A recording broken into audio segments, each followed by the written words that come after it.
Today is August 10th, 2017, and you're listening to another episode of the Natural Living Homestead podcast.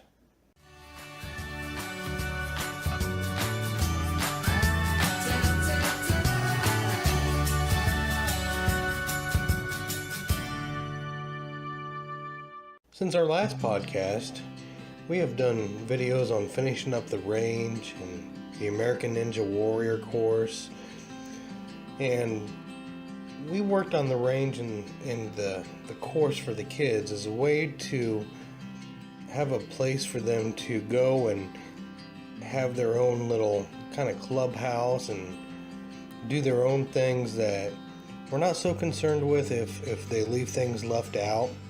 It makes a great play area for the kids behind the barn. It also gives them a chance to have their own adventures. Now, on Saturday when we did the American Ninja Warrior course, kind of off the TV show, that's what the kids call it, they did a competition together to see who could run the course in the fastest time. Flipping the tires, going down the zip line, climbing up the side of the barn, and running through the tire course. One of my nephews was gone that day and didn't get to participate. But on Sunday he was there. And on Sunday he tried to get everybody else to keep trying to see if they could beat his time. So he made sure that he got over there on Sunday so that he could be a part of it.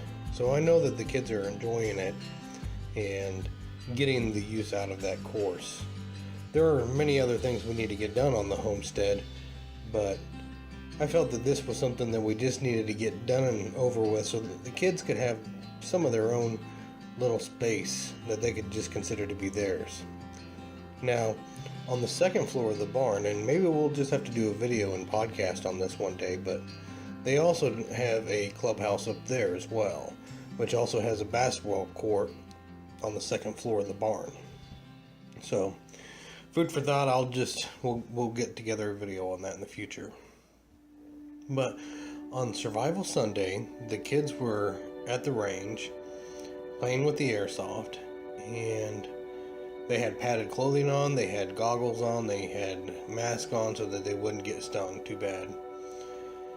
And they were able to work with each other and get along with each other and learn how to think and work tactically together.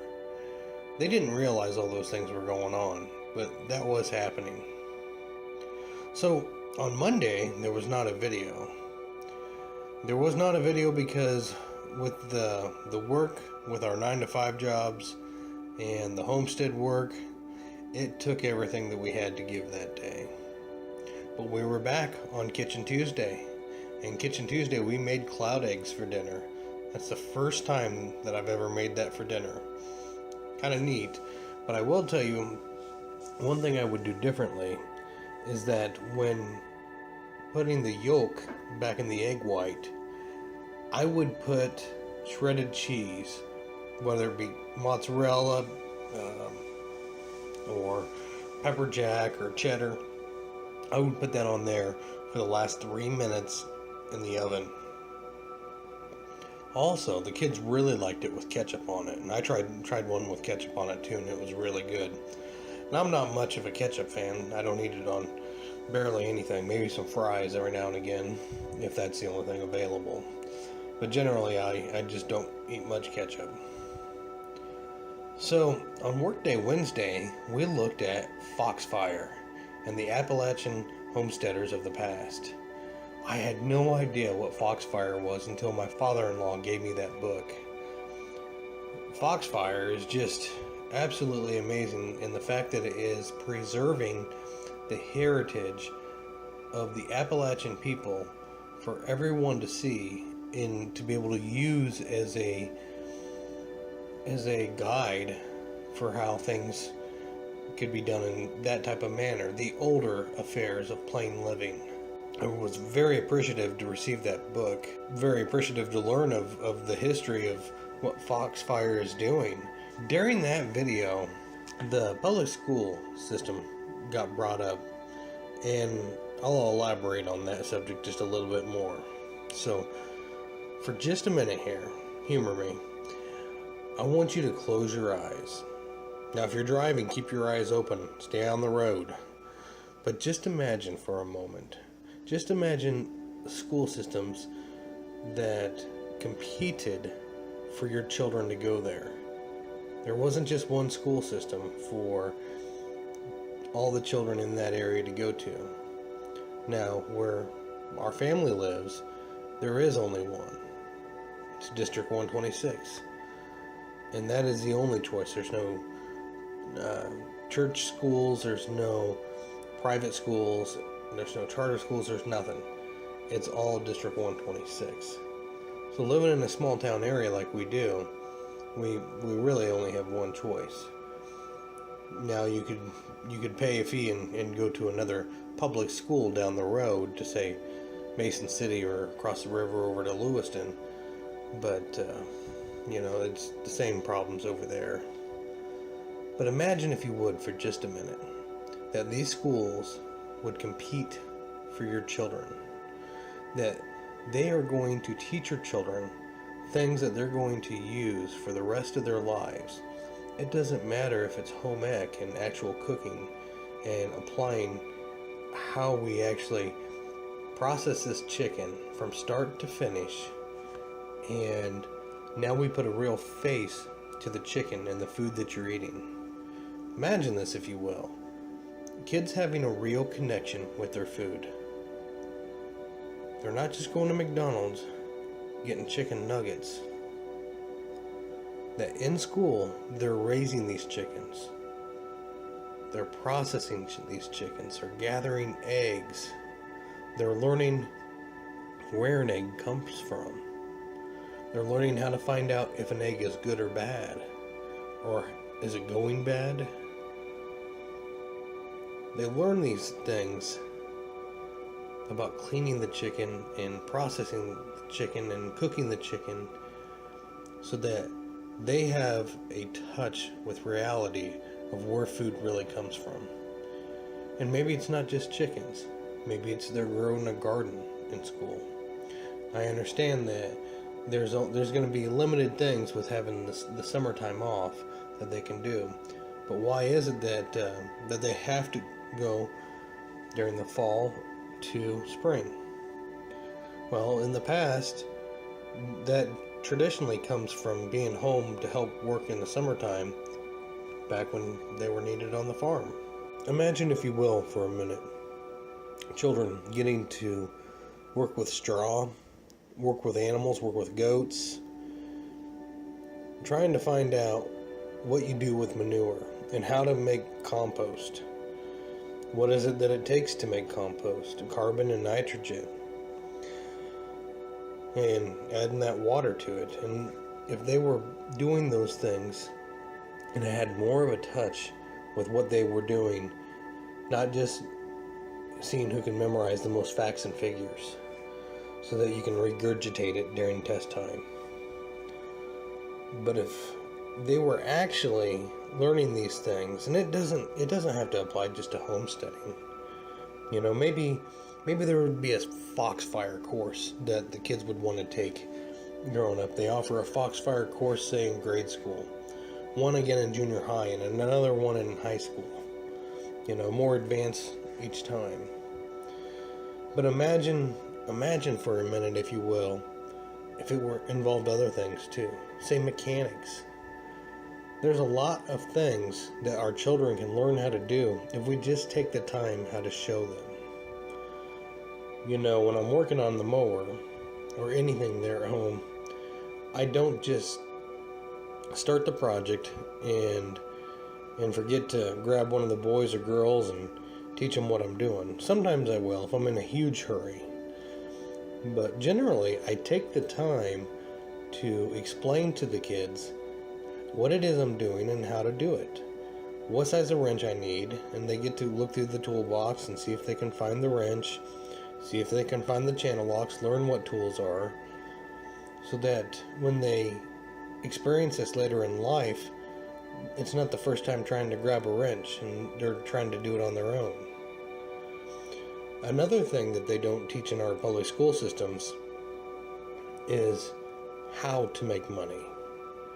They'll teach you a lot of things, and I don't put that down, but imagine if they taught you how to make money by this type of investing, or this type of real estate, or this type of, they explained what the stock market was and how it works. They explained what mutual funds were, and they let you do, in this day and age with all the computers and everything, and there's plenty of online trading that's done. I started with one called updown.com. It was just virtual money, but the stocks were real. The tickers were real, and as it changed on the S&P 500 or the Dow or whatever you were invested in, it changed on updown.com. And you actually got a chance to try a little bit of day trading to see what you thought of it. Now, I'm not trying to say that all our children should become day traders, just the same way as not all children should probably become homesteaders. But I do think we need to have more of a connection to what we're doing, and where we are actually showing an end result of progress, whether it's a success or not. So they don't necessarily have to be graded on, were they successful in getting the mower back up and running? Were they successful in processing the bird without splattering intestines all over the meat of the bird, ruining the bird? They don't have to be graded that way. It can also go according to the effort that they put into it. And I think over time, that'll show where they need to go to learn different things. Well, maybe I'm not so good at this, and I maybe need to try this. So just some food for thought on that. So I've got a new update for you guys. As of today, our podcast is on Podbean. Podbean is a podcast platform, and I'll leave a link to it in the description box. And all of our episodes are on there in order, up to date. And you can go on Podbean, you can download it to your phone. If you have Android, you can probably do the same thing if you have Apple. And you can listen to the podcast right from there. So we've got some questions for this week. Simon B. asked, I was wondering whether any of the kids are already in or plan to join any groups like FFA or 4-H.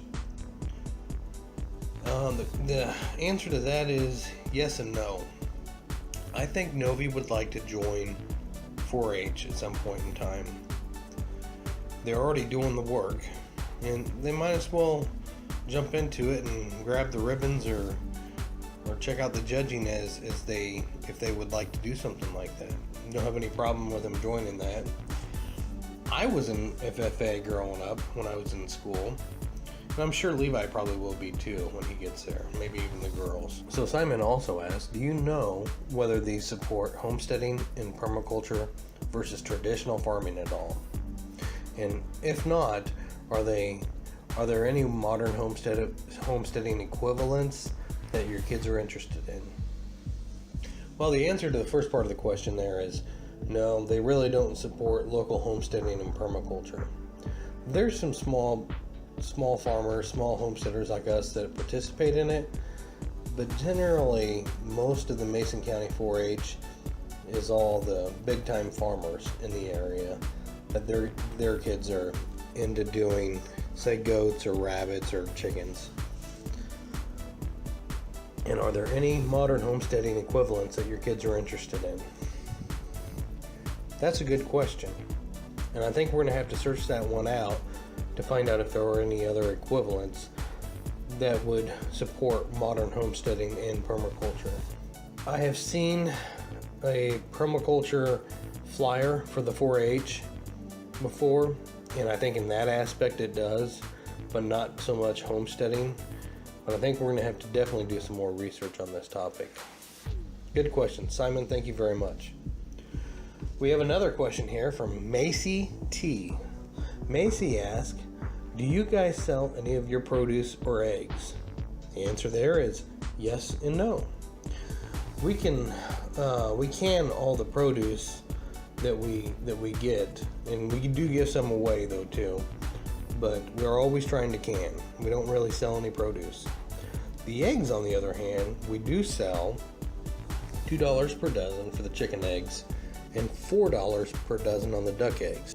But one thing that we also do, if the eggs are getting ready to go bad very quickly, is we feed other animals the eggs, such as our dogs or pigs.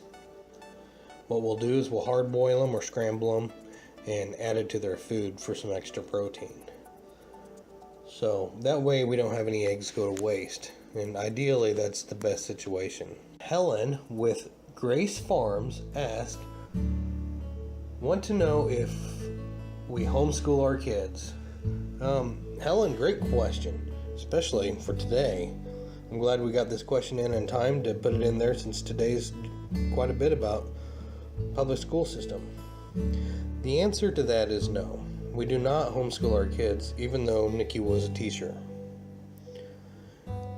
We are a blended family, and the twins, Ashley and Aaron, they live with their mom full time. I get them every other weekend, but they go to school in another town, and they're about 30-45 minutes away. And let's see, Novi and Levi. Novi and Levi would be homeschooled given the opportunity. Both of them have expressed that they want to do that. But when you are divorced, both parents have a say in that. So that's where the conflict lies in that. But Nikki was a teacher in the school system for a long time, and is fully capable of teaching the kids, and we both are together. So Nikki also teaches Sunday school, or has taught Sunday school for off and on for a while, and then I also used to teach Sunday school myself for a few years. So we enjoy teaching the children and watching them grow and develop, and it is just as rewarding, if not more rewarding, for the teacher than what it is for the student. By the way, I'll make this comment too. If you really want to learn how to do something, become a teacher of it. So that's it for this podcast today. If you have questions or comments that you'd like to play on the show, leave them in a comment on one of our videos, or email them to us at www.naturallivinghomestead@gmail.com, or you can even send a short video or MP3. Thanks for joining us on our journey on a small farm.